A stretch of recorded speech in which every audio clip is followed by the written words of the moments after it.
go ahead and dive into the questions. I would start with the ones that were submitted today, just so that the Okay. people that are on the call can get their answers. And again, related to the first 3 sessions that we've taught. And then from there, we could dive into some of the stuff we have from Tuesday. Okay, great. That sounds awesome. Good afternoon, everybody, and welcome. So happy to have you here and trying to get through these tech issues, of course. First question that I have, should you pause the ads that have a lot of impressions but no clicks? So we're talking a lot about impressions with market share and everything this week. So we've had somebody ask, as we're going, if they see an ad that has a lot of impressions but no clicks, should they pause it or should they leave it while we're going through the process? I would say for sure if you have keywords that have a lot of impressions and no clicks over a decent amount of time, right? It doesn't really, you have to give Amazon's platform some time to catch up. It has like a 3 to 5 day delay sometimes on attribution. So you definitely don't want to make any fast moves. But if you've had a keyword in your account for weeks or months or even longer, say lifetime, and that keyword doesn't have any clicks and it has impressions, you can absolutely pause that keyword. And the same is for clicks and no sales. And the same applies to impressions, to actually no impressions or very low impressions. So if you have keywords in your account, you can do a lifetime sort in the date range, and you can sort into each campaign and ad group by keyword. You can sort by impressions, then you can sort by clicks. And once again, if you have no impressions on a keyword after a significant amount of time, you might as well delete it out of there. If you have high impressions and no clicks, definitely get it out of there. If you have clicks and no sales, even 10 to 15 clicks and no sales, you can definitely go ahead and delete that keyword and get it out of there. Now, let me clarify that, not delete that keyword. You can pause those keywords.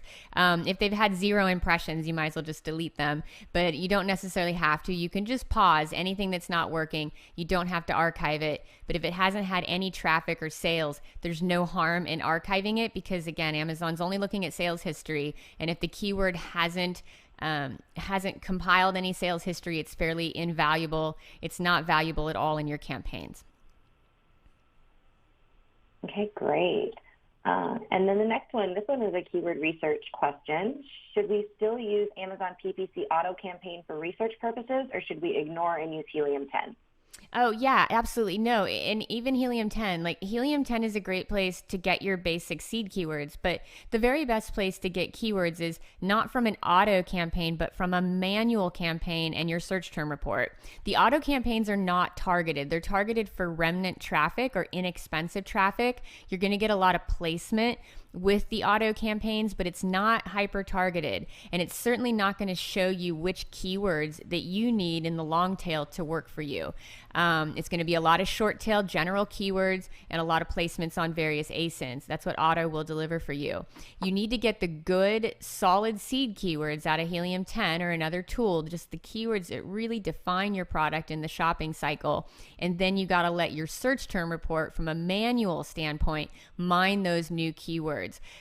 So that's going to be the best use when you're trying to pull data from an actual campaign. It's a manual campaign with great kind of short to mid-tail keywords that are able to tell you what the keyword variations are that people are using. So yeah, auto's not so good for that. So definitely do manual with a good set of keywords that you've pulled either from Helium 10 or your existing search term reports. Awesome.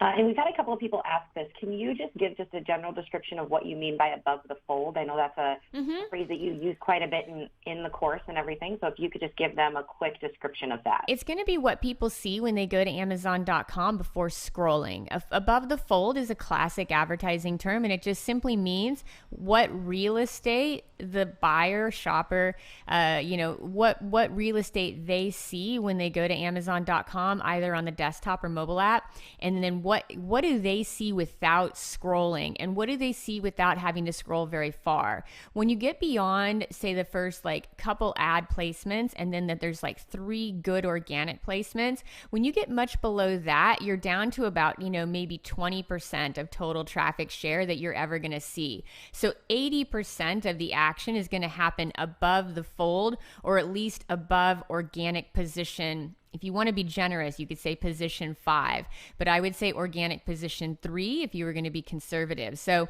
generous, you could say everything above organic position 5 on the first page of search is going to get in terms of search keyword share, which is a lot of your conversion potential. Everything above organic position 5 is going to get 80% of the sales. Everything below that is going to split the remaining 20 among all listings, and probably the listings on the first page. So if you're not on the first page, you're probably getting no traffic, maybe 5% of total market available impressions. So when I say above the fold, I simply mean above organic position 3 or above organic position 5 on the first page of the search results. And again, you can really power your advertising with impressions in other locations, but just keep in mind that those top of search keywords are what convert the final sale. You don't attribute all your traffic to just the keyword search. You get traffic all over for visibility and brand strength, but then the final deal, the final click will be coming off the top of search to convert the majority of your sales. So those are happening above those organic positions. If you're below, if people have to scroll too far, they're never going to see your stuff. Great. Okay, and the next question, you showed optimizing your title by putting competitor titles into the Helium 10 Frankenstein tool, which is a great tool. Do we do the exact same thing for bullets, or is that specifically for titles? You would just use it for absolutely, I mean, if you have a brand new product listing, it's awesome to do it across the board. And I'm going to differentiate another key factor here that was in a question I saw. When it comes to density, you can run it two different ways. You can actually highlight and copy your top competitors' titles and bullets into the density tool to get the good keyword mix. And then another way to use density is to take the whole product listing and get a really like kind of broad contextual list. There's two ways to pull density, and we usually do both. The first is just to take your competitor's title and bullets, so you keep a really tight density mix based on that key content that's actually ranking. And the second way is to pull the full page, so you have a contextual view of all the keywords that are important in that category. So yes. Great. And this one is just another general question. When you refer to a regular ASN or a child ASN, I believe she's referring to parent ASIN. Can you explain the difference between the two? I've had a couple people ask that question here even today. Okay, so you just have, if you have, say you're selling towels and you have multiple, colors of towels, you have blue towels and purple towels and gray towels and white towels, your parent ASIN is going to be, say, your main listing for the towels themselves, and then every color and variety and size will have its own child ASIN. So it's a parent-child relationship. They all are options for viewing and buying on the same product page. That's the key takeaway when it comes to advertising. It's not really about the business model in this sense as much as when you have child ASINs on a single product page and you bring paid traffic to that page, people will buy, they will self-select, and they will buy the child ASINs, different variations. So if you're, say, advertising towels to a single listing, people will go ahead and buy the blue towels. They'll buy the large towels. They'll buy the pink towels. They'll buy the white towels. They'll self-select any variation of your product that you put on that page that is relevant to the towel keyword search. So when it comes to advertising, the child-parent relationship is essential for converting more traffic for less money.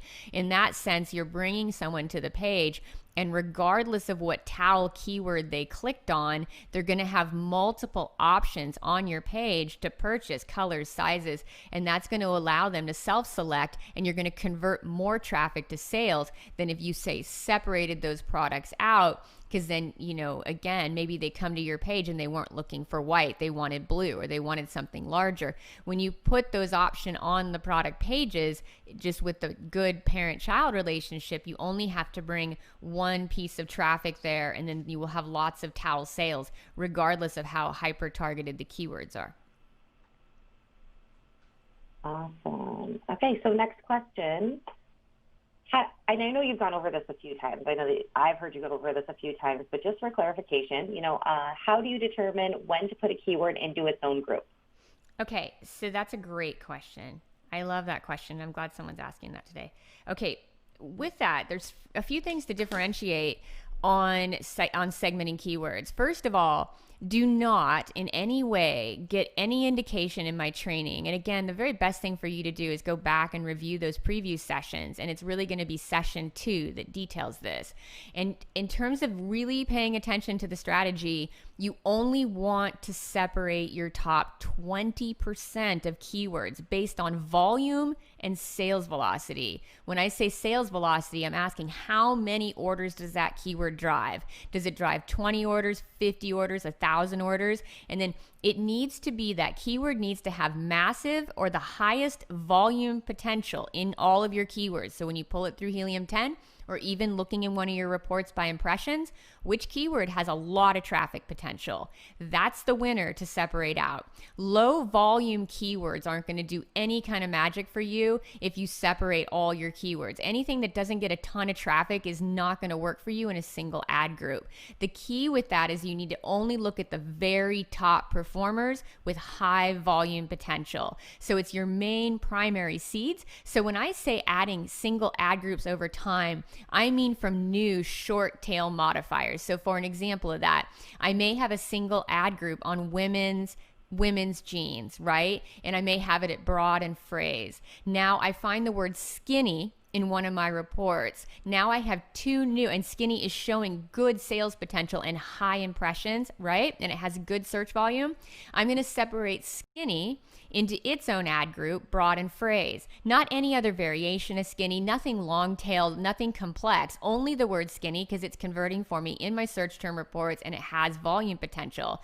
That one's going to get peeled out and put into its own ad groups. From there, I'm going to continue to mine my search term reports. And now let's say in another 30 days or 45 days, I see that high-waisted jeans is actually driving additional sales and it has high impressions, high clicks, and high sales. That could get separated into its own ad group. Not some long tail variation, not every variation of it, only the highest traffic short tail keyword that can be set to broad and phrase match to get maximum visibility. So the key to think about there is you would never have more than say 10 to 15 single keyword ad groups across all match types running at any one time. It's not a strategy for all of your keywords. Everything that I do is hyper targeted, right? So I'm definitely not sitting there saying, okay, I have 850 keywords. How do I get these into single groups? That's not the question, because I can tell you that you don't have 850 keywords driving 100 plus sales a day, right? You don't have that. So what keywords are driving big volume,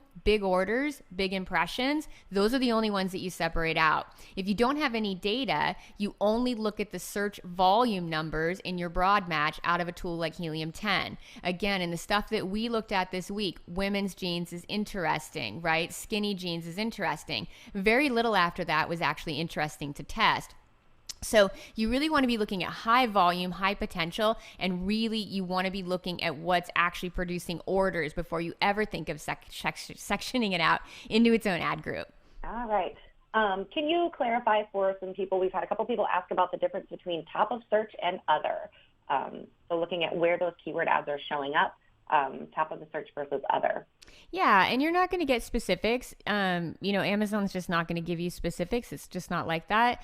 The main takeaway there is that that the highest percentage of views are from other places on Amazon, and that could be product pages, that could be lower positions that are not at the top of search.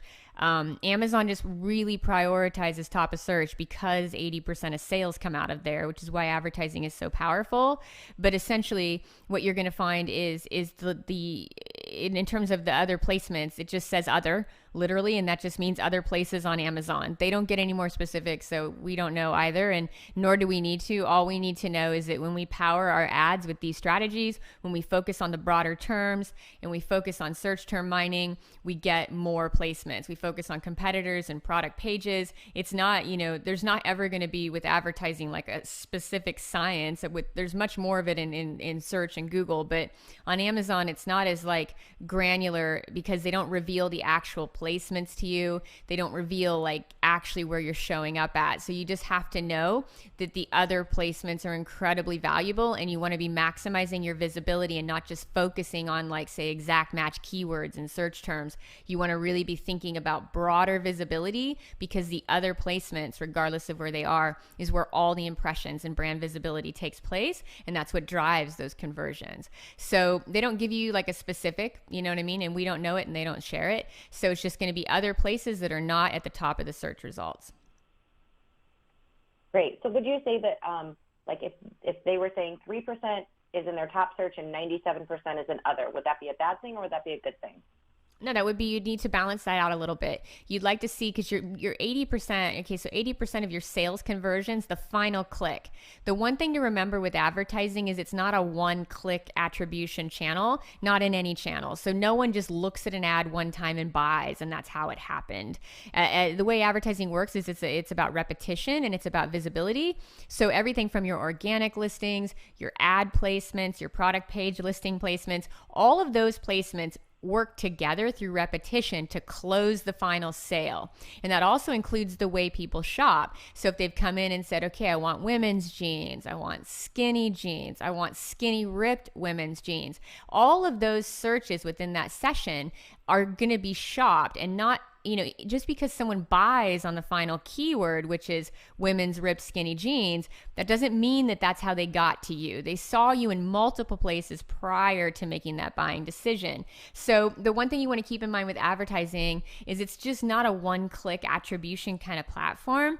And no, it's just not that way. So a lot of people try to think like one click, one sale. That's not how ads work. So with that in mind, you really need to have visibility all over the search engine, and you need to be fighting harder for your search keywords. So those keywords that define your product and define your category, you've got to capture some of that traffic at the top of search, which is the ad rank strategy that I put together in class 1. It wasn't even class 1. It was in the preview video 1. Preview video 1, there's a guide that goes with it. Implement that strategy. You have to bid for rank. And that preview video also covers in detail what influences rank. So you got to bid for rank because you need to capture more above the fold, above organic position 3, search traffic to convert those sales. So no matter how many impressions you're getting outside on other placements, what you're really getting is, I can tell you that one of your problems might be too low of bids. You're bidding low enough for Amazon to sell you other placements that aren't valuable for sales, as valuable. So they're going to give you those lower cost positions, but you're not paying the premium price on your keywords that you need to pay for the top positions. Those top positions require a premium bid and premium pricing because they're very valuable. They convert to sales at about 25%. So when it comes to, that means every 4 clicks, I'm getting a sale. 4 clicks, 1 sale. 4 clicks, 1 sale. Top of search is incredibly valuable for conversion. So you definitely want to be thinking about pushing some of your keywords with higher ad rank, making sure that they're targeted and in the mid tail. Push for your ad rank because you're going to need higher rank to get those percentages up. You should be capturing at least 20% of your traffic and 80% of your sales off of top of search. Okay, great answer. And here's another question. I know we've gone over this a couple of times, but just maybe quick clarification. The grouping of short tail, mid tail, long tail, and then grouping by browse, shop, buy, and then grouping by broad, phrase, exact. Can you kind of just take them through the process of getting from one to the other to the other? It seems like they're not making the connection. Okay, well, the first connection you have to make is spending a lot of time in the keyword tools, not, spend a small amount of time in class and then go straight into Helium 10 and start poking the box. That's going to be the first thing you want to do, is spend a lot of time doing this, because otherwise you're not going to ever get it listening to it. You're going to get it by doing it. That's just the kind of, knowing gap. It's always a tough one to bridge, but it's the only way to know it. So getting into Helium 10 is going to be your first step, and spending a lot of time in there and really kind of learning through the whole system, in your own way. But the one thing you want to be thinking about is, okay, so if you're thinking about browse and shop and buy, browse are just your most general keywords, and shop is going to be your keywords that have a feature or benefit attached that specifically describe the product you're selling. And then your buy keywords should have some type of sales data. They should come out of your search term reports, or you should have some high indicator somewhere in your data that those actually convert to sales. People have bought from those. So those are the 3 ways you segment in those buckets. You think about, is this a broad keyword? People are still browsing. Is it a shop keyword where they're actually comparing products and looking at features and benefits? Or is it something that is even more detailed and is a longer tail or more specific keyword search that actually converts to sales? So those are the 3 ways you do the buckets in that direction. When you're picking a match type, it has to do with your keywords. You get into a tool like Helium 10, you sort your keyword list that you're going to be targeting by, the broad phrase match, and how many of those keywords have a broad reach. Which keywords have high broad demand, right? Where is the volume higher in broad? Those need to be set for broad and phrase match, because to capture that market, you need a broad and phrase match keyword to get into those keyword groups. They're just not being searched for exactly. Then you can sort the same keyword list by the exact match, the exact phrase match, and the keywords that have high exact match potential, you can go ahead in terms of volume, you can go ahead and set those as exact match in your campaigns. So you kind of do the search volume in Helium 10 and decide, because you're dealing with straight Amazon data. You just decide, okay, these keywords need to be set to broad and phrase. They get higher search volume in that capacity. These other keywords need to be set to exact because they get higher or good search volume and they're more targeted in that capacity. So in terms of balancing it out, it's just going to be which ones are a good fit. So when it comes to overlapping those things, it has everything to do with, when you're talking about mid-tail, long-tail, short-tail, how focused is the keyword in the buying cycle? Do they really know what they're looking for? Are they describing a feature of your product? And if they are, that should probably be in shop. If it's a very general, like top a category keyword like jeans, that would definitely go in browse. Even women's jeans would still go in browse. But if they're getting into like skinny jeans and high-waisted jeans, that's going to go into shop. If I pull my search term report and I have some skinny women's jeans converting to sales, it's going to go in my buy group. Now, my match type is going to depend on the volume capacity. Is it a keyword that's definitely going to have other words combined with it? Most will. Then I need to get in there with broad and phrase and figure out what that keyword is going to actually be searched for in terms of word phrasing before and after that main seed keyword. So your match types depend on the keyword itself, the volume potential of the keyword, and you can use match types across all groups, right? There's no special match type. If it's a keyword that's better suited for exact, put it in shop as exact. If there's a keyword that needs to be done as a broader phrase, put it in as a broader phrase in any of your groups, browse, shop, buy, wherever it needs to be at. So as you're starting to build out your match types, they can go into any of your groups. It just has to do with the best way to maximize that keyword to get the most visibility. Awesome. We have an Amazon algorithm question. See here. How does Amazon algorithm select which match type to show a keyword for between broad and phrase if the bid is the same? Well, you kind of should do a tiered bidding, and we'll talk more about bidding in Act 2, right? We have 4 sessions on that. So 4 sessions on campaign structure. So you're going to tier your bids, but it's like you can do a slightly different bid across the groups and see what you get. But at the end of it, Amazon's just going to kind of match it up on its own. And that's one of those things that you never know because the algorithm doesn't send a memo, right? It doesn't really let you know which way it's going to match that up. It doesn't say, hey, I'm doing broad, I'm doing phrase. That's the kind of thing with your keywords and your groups. You got to test your bids. You got to test. I think the one thing to take away with advertising in general is that it's not a machine. It's not like baking a chicken where you put it in the oven at 350 degrees and it comes out perfect after 45 minutes. It's not like that. It's more like systems, more like relationships and markets and business where there's so many variables that you don't have control over, including the algorithm, your market, your competitors. All those variables just kind of come in randomly and you just kind of make sense of them as you go. So as we're trying to kind of put that together, the thing with the algorithm is you're never going to know perfectly what it's doing or not doing. So you just want to tier your bids where you think you're going to get the most traffic. I would probably put a slightly higher bid on broad than I would phrase. And some people reverse that. They put higher bids on phrase. Either way, the algorithm is going to sort it out and give you the most traffic possible. And with without question, the things that work to drive sales, the algorithm is going to favor, and it's going to sort itself out on its own, right? Doesn't have to be an exact science. Just the key is just to get started and get the keywords in there and start to test them and see how the algorithm treats them, how they convert, what your search term report looks like. In the end, it's not going to be a perfect science, right? Because it is just a system based on competitors and market and algorithm changes and fluctuation. So you won't really know like a dialed in scientific system. Instead, you want to just get them in there, and you're going to get more traffic by testing both. And then hopefully both will convert profitably for you. Mm-hmm. I do have a follow-up question on the top of search versus other. Where is that data found? We've had a couple people ask now that they've tried to download different reports and they're not seeing that. What report did you download to find that percentage comparison? It's a placement report. It's just you go into your Amazon advertising reports and Seller Central. It's an advertising report. It's just a placement report. Okay, great. And then the placement report just comes as one download, and then within it you're going to see the segments within your campaigns. Okay, perfect. Yeah, we had a couple people ask that as a follow-up question when we were answering that, so that's great. Sheree, can you elaborate a little bit on how this training would be different for a new product launch versus an established product? Would there be changes, or is the keyword research and competitive analysis going to be the same? It's the same. The only difference between a new and established product, or if it's a new product, you're going to spend a lot more time looking at your competitors and doing heavier competitor analysis, because of course you don't have any data and you need to really look at what's already ranking and selling. So new product, it's going to be heavy on the competitive analysis. If it's an existing product, it's definitely going to be heavy on your search term reports and your existing data. So an existing product that's been advertised, you got to go through your search term reports and really make sense of those and take all the winners out of there.